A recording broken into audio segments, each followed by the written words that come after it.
আমরা যেই fight 5ই August আমরা সমাধান করেছি, আমরা যেটা চূড়ান্ত সমাধান এবং জনগণ যেটা রায় 5ই আগস্ট দিয়ে দিয়েছে, এবার এটা আপনারা সিদ্ধান্ত নেবেন এটা পরবর্তী প্রজন্মের উপর আবার আপনারা চাপিয়ে দিবেন কিনা।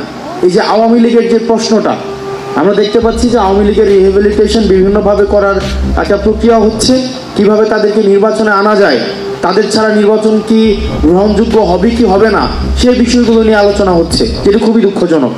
আমরা এই বিষয়টির সমাধান 5ই আগস্ট করেছি এবং মানুষ 5ই আগস্টে রায় দিয়েছে, এবং একটা দল কতটা জনবিবর্জিত হতে পারে যার ফলে সেক্ষেত্রে তাকে দেশ ছেড়ে পালাতে হয়। আমরা যখন মিডিয়াতে দেখি আমরা কিন্তু দেখি যে সাবেক প্রধানমন্ত্রী দেশ ত্যাগ করেছেন এভাবে লেখা হয়, কিন্তু আসল সত্যটা হচ্ছে উনি দেশ থেকে পালিয়েছেন। একটা দেশ থেকে কত জনবিবর্জিত হলে একটা দেশ থেকে এবং পৃথিবীর ইতিহাসে একটা বিরল নজির, যে ক্ষেত্রে আমরা দেখেছি যে গণভবনের প্রধান এবং হচ্ছে বাইতুল মোকাররমের প্রধান দুইজনে একসাথে দেশ থেকে পালায়। এখন আমরা ওই যে স্বৈরতান্ত্রিক ব্যবস্থা আপনারা সিদ্ধান্ত নেবেন ওই ফাইটটার দিকে কি এই প্রজন্মকে আবার আমাদেরকে ঠেলে দিবেন কিনা, যে আজকে আপনারা সিদ্ধান্ত নেন আগামী 20 বছর পর আবার এই আওয়ামী কোশ্চেনের সাথে আমাদের ডিল করতে হবে কিনা, আজকে 30 বছর পর এই আওয়ামী কোশ্চেনের সাথে আবার আমরা ডিল করবো কিনা, নাকি এটা সমাধান আমরা 5ই আগস্ট যেটা জনতা সিদ্ধান্ত দিয়েছে, ছাত্র নাগরিক সিদ্ধান্ত দিয়েছে যে বাংলাদেশের এই ভূখণ্ডে আওয়ামী লীগ অপ্রাসঙ্গিক, এটাকে ধরেই আমরা পরবর্তী বাংলাদেশ বিনির্মাণ করব। এই সিদ্ধান্তটা এই ফোরাম থেকে আসতে হবে। আমরা দেখছি যে ইলেকটোরাল প্রসেসের মধ্য দিয়ে আমরা যাচ্ছি, একটা ডেমোক্রেটিক ট্রান্সফরমেশনের দিকে যাচ্ছি। এই সাথে সাথে কিছু অপ্রত্যাশিত ঘটনাও ঘটছে, যেমন আওয়ামী লীগের যেহেতু একটা সেট আপ রয়েছে, এগুলো দুঃখজনক, এগুলো হচ্ছে মাঝে মাঝে আমরা হচ্ছে ইউফেমিস্টিকভাবে এগুলো এড়িয়ে যাই। আমরা একটা ডেমোক্রেটিক একটা সোসাইটিতে ইউফেমিস্টিকভাবে এড়িয়ে যাই, যেমন ইলেকটোরাল প্রসেসে আমরা আওয়ামী লীগকে নিয়ে আসতে চাই, কারণ হচ্ছে আওয়ামী লীগের যেহেতু একটা সেট আপ আছে, তাদের একটা ভোট ব্যাংক আছে, তাদের একটা বিজনেস একটা কমিউনিটি আছে, তাদের কালচারাল একটা হচ্ছে কালচারাল একটা সোসাইটি আছে।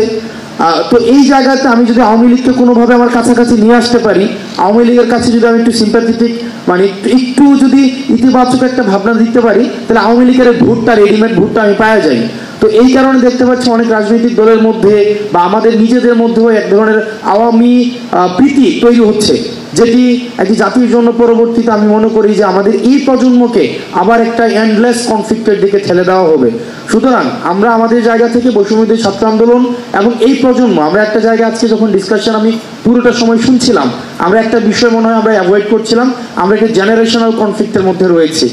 আমাদের এই প্রজন্ম, আমার বয়স 27 বছর, অনেকে হয়তো মেম্বার অফ পার্লামেন্ট হয়েছে আজকে থেকে 35 বছর বা 40 বছর আগে এখানে উপস্থিত আছেন, বা অনেকে চাকরি করেছেন আরো 40 বছর আগে রিটায়ারমেন্টে চলে আসছেন, আমার বয়স সবে 27।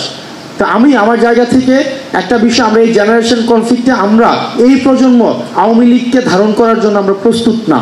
এখন আপনারা যদি আবার আমাদেরকে চাপিয়ে দেন যে আওয়ামী লীগকে, তাহলে এটা কিন্তু এক ধরনের এটা একটা ভমিটিং হবে, এবং এটার বার্ডেন, এটার দায়ভার আমরা আমাদের যারা পূর্ববর্তী প্রজন্ম আছে, অভিজ্ঞ প্রজন্ম আছে, রাজনৈতিক প্রজ্ঞা, রাজনৈতিকভাবে যারা বিচক্ষণ, তাদেরকেই কিন্তু আমরা সবসময় এই এলিগেশনটা দিয়ে যাব। তার মানে আওয়ামী লীগের বিষয়ে আমাদের একটা চূড়ান্ত সিদ্ধান্ত অতি সত্বর আসতে হবে, না হয় এই যে তরুণ প্রজন্ম এটা ফ্রাস্ট্রেশনের দিকে যাবে। এরপর হচ্ছে আমাদের যে একটা দীর্ঘ 1.5 দশকের বেশি সময় ধরে আমাদের গুম খুন হত্যা নির্যাতন নিপীড়ন হয়েছে, Awami League as a party হিসাবে এগুলো করেছে।